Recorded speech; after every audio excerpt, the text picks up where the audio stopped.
Good morning, good afternoon, or good evening, everybody. Welcome back to my YouTube channel and to another installment in the Sydney Railroad build.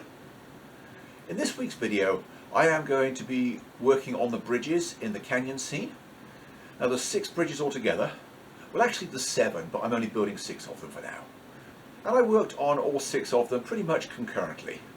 But I'm going to break them into 3 pairs by location in an attempt to improve continuity and avoid jumping around too much.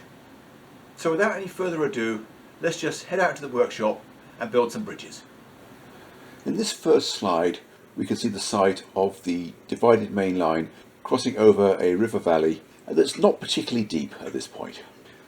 You may recall from an earlier video that I mentioned the plywood deck for the riverbed is probably too low. It's currently only tacked in place with 4 screws, knowing that I would probably want to raise it up. Initially I put 3-inch blocks under it, but I felt that was a little on the high side, so I cut them down to 1.5 inches, and I'm happy with that height, knowing of course that it's a lot easier to build the stream bed up with layers of foam than it is to cut it down deeper. In this slide we can see both bridges in approximately the right locations. The front track gets a 3-span through plate girder to contrast with the single long truss span on the rear track.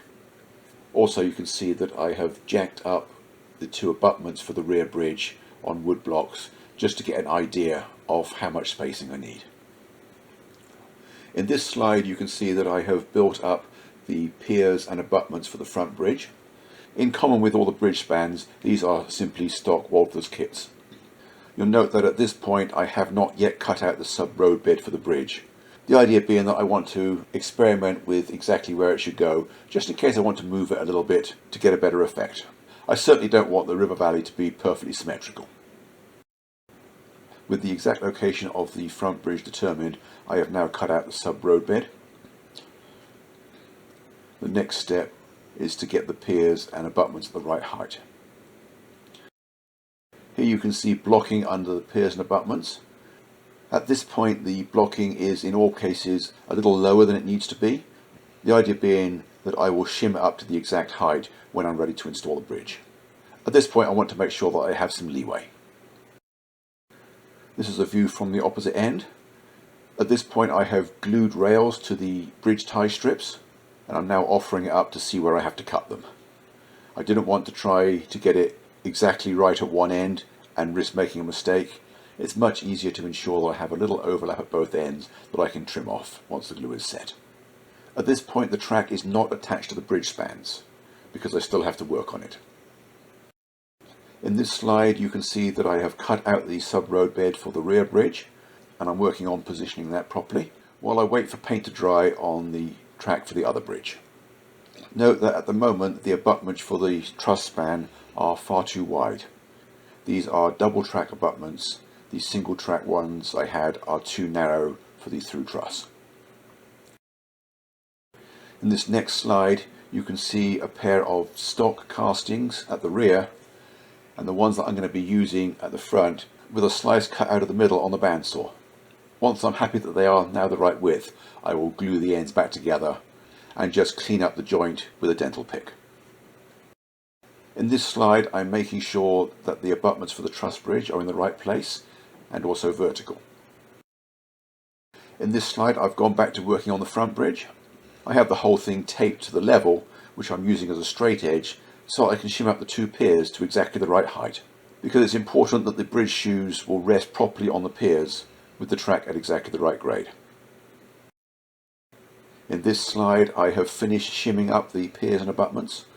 Although the bridge spans are not glued to them, they are there to ensure that the piers and abutments are exactly in the right place, and then the whole thing is weighted down while the glue sets. In this slide the front bridge is done. It's not glued in place because I want to be able to remove it to do the scenery around it, or if the client decides he's going to do the scenery himself, I want him to be able to remove it for ease of access. So it is installed using sliding rail joiners at both ends, and you can see that I have feeder wires to the bridge track. Those are now hooked up. Here I am working on the retaining wall at one end of the truss bridge. I felt this was a neat way of ensuring that the scene didn't look too symmetrical. I'm going to be using Woodland Scenic's cut stone retaining walls, and what I have at the moment is some scraps of plywood screwed to the bottom of the sub roadbed and another strip attached at exactly the right height to act as a shelf. The whole thing is glued together. The two screws that you can see in the shelf piece are not actually tight up against the risers. They're actually being used as spacers to ensure that the retaining wall is vertical. In the next slide I have added the castings. I'm not quite sure why they're discoloured, but it's not going to make any difference because they're going to get painted anyway. This view shows the truss with the wing walls added. And here's a view at the same stage from the other end. And in this final slide for this pair of bridges, we can see them complete from sideways on. Note how the front bridge is placed off centre relative to the truss, because the river is going to be coming through at an angle. Also note that both bridges are on opposing grades. The track in front, as you can see, climbs towards the left, while the rear track climbs towards the right.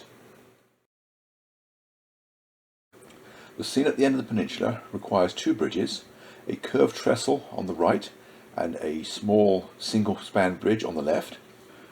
Although this slide is taken from much earlier in the development of the railroad, I wanted to start with a picture of this area before I started working on the bridges. Both of the bridges in this section are on the front track. The rear track stays at the back of the scene and does not cross the river at all, although it does have to go through a short tunnel. Here I have built all the span girders for the trestle and laid them out on the roadbed in the correct alignment. The main reason for doing this is to see how much I have to cut off the end of the span girders. And also you can see from this picture that I misjudged the length of the trestle. I'm going to have to move one of the risers, but that's quite easy. In this slide I have taken a length of micro-engineering bridge track and curved it to the right shape. The trestle is built on a spiral. It's around 50 something inches at the end near the camera, sharpening to around 38 inches at the other end, just before the crown of the curve, which comes down to the minimum 36. Here we see the return of the 5 bridge spans, repositioned on top of the flex track. And here's another view from the other direction. This viewpoint better shows just how much I have to cut off the rear of the span girders. Note that it's only the 50-foot girders that get trimmed. The 30-footers have to stay square at the ends to fit on top of the towers. Here I have returned the girder spans and the bridge track to my workshop. I've trimmed the span girders to length and glued them together, although at this point I have not yet glued it to the track. Here I have glued the 2 towers under the bridge, and now I need to let the solvent set up nice and hard before I disturb it. Returning back to the workshop, you can see the trestle standing on the railroad in the riverbed. If you recall from earlier, I still have to remove one of the risers before the trestle will fit. Here I have moved that riser. It only took a few minutes. Here I have cut out the sub roadbed with the skill saw. Note that I moved the trestle out of the way before I did this. It would be far too easy to destroy it otherwise. And here is the trestle placed in the approximate alignment, although still much too low. The next task is to build up the footings. First I have to find a piece of 1/2-inch plywood the right size, and then find out how much too low the trestle is, so that I can make the appropriate adjustments. Here I have all the components for the footings. 4 of the bents rest on the footings that came in the kit, and 4 of them are on custom concrete dual footings. And although all the components are in the right proximity relative to each other, note that the whole thing is still too low. It's much better that way because it's far easier to shim it up than it is to lower it if it's too high. Here all the components of the base are being glued together. I've set it aside and I've got weights on it. And while that glue was setting up, I just got on with something else. Here it is back in position again. It doesn't look a whole lot different from before. The difference being is that now the base is all joined together. I've also built shelves for the end abutments, and I'm in the process of getting those right. Here everything is shimmed up to the right height, and I'm now ready to properly install the bridge. Here you can see that the base for the trestle has been screwed in place with shims underneath it. I'm also in the process of gluing down shims on the left-hand abutment because that was a little bit too low. On the other abutment, I found that the difference I needed was exactly 60 thou, so I just attached strips of 60 thou styrene to the bottom of the abutment. Here's a close-up of the left-hand abutment, and as we can see, it is now exactly the right height. In this view, the track has been offered up.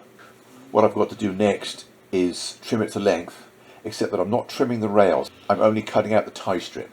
I want the rails to continue a few inches beyond each end of the bridge. So I will carefully cut away the last few ties at both ends, and then slide on some regular picot ties. I use picot for that purpose rather than micro-engineering because the tie clips are a lot more robust than they are with the ME track. Here I'm installing wood blocks under the end of the sub-road bed. That allows me to ensure that the abutment is glued both top and bottom, so I don't have to worry about it moving as I build the scenery. Here is a close-up of the other end of the bridge, and there's two things I'd like to note here. Firstly, you can see the end of the bridge track with the ties removed before I slide the new ties in. And secondly, you can see how I had to build a custom wing wall for the other side. The reason being that this track follows fairly close to the river and it's on a high rock ledge at this point. Here the trestle is almost complete, and if you look carefully you can see the regular ties on the last few inches of bridge track at both ends. Here I am gluing the track down. One thing that is not obvious from this photograph is that I added a strip of 60 by 80 styrene to the outside edge of the bridge girders, creating a scale 5 inches of super elevation. In this view the trestle is finished, and we can see the riverbed winding its way into the distance, running down between the two main lines. It is only the front track that crosses it, and it will cross it once again in the far distance, although the client is going to be scratch building that bridge himself and delivering it when he visits in the spring. Here is another view of the trestle from a different angle, and I quite like the alignment of the sweeping curve through the area at this point. Moving on to the small bridge now.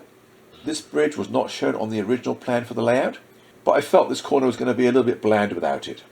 The idea here is that the rear track is going to run over a high stone retaining wall with a culvert drain in it, whereas the cleft in the rock is going to be much wider where the front track crosses over it. Hence the reason for a 50-foot long bridge. The abutments here are modified from what is intended in the kit. I wanted the two rear wing walls to stay level at the top, so I swapped them over and installed them upside down, adding a piece of strip styrene to represent the cap.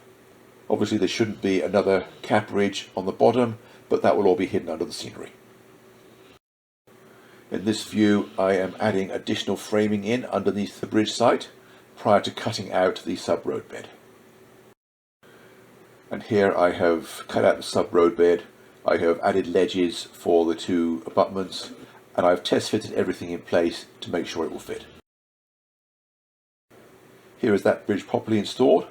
Once again I have a strip of 60 thou styrene glued to the outer edge of the girder span to create the necessary super elevation. And here is a view showing both of the bridges in this section. And here we are back to the original viewpoint from the start of this section, showing both bridges from the end of the peninsula. Well, that's all for this week.